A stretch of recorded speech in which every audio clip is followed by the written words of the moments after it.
Hello there and welcome to another one of these Lexical Lab 1 minute English videos. If you like this video, make sure you subscribe to our YouTube channel and check out our website www.lexicallab.com to find out more about our online lessons. The other day, as I was trying to write another one of the weekly lessons that we put together for our students, I ended up going down a bit of a rabbit hole on YouTube and spent about an hour watching videos of elderly couples talking about how they've managed to stay together for so long. In one of the videos, there was a lovely old couple who'd been married for 62 years, and the husband basically said that the secret of their long and mostly happy relationship was learning to pick your battles. He said every relationship involves a lot of give and take.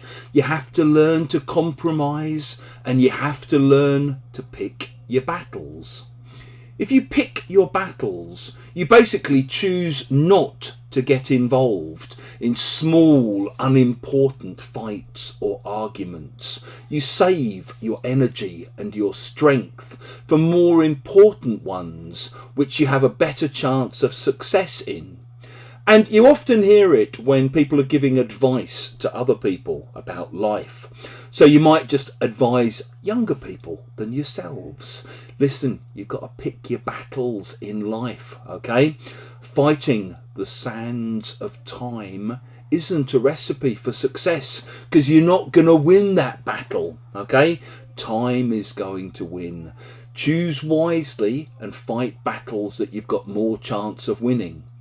And sometimes people use it when they're talking about themselves. So people might say things like, over the years, I've slowly started to mellow. I guess it comes with age. These days, I tend to pick my battles a lot more carefully.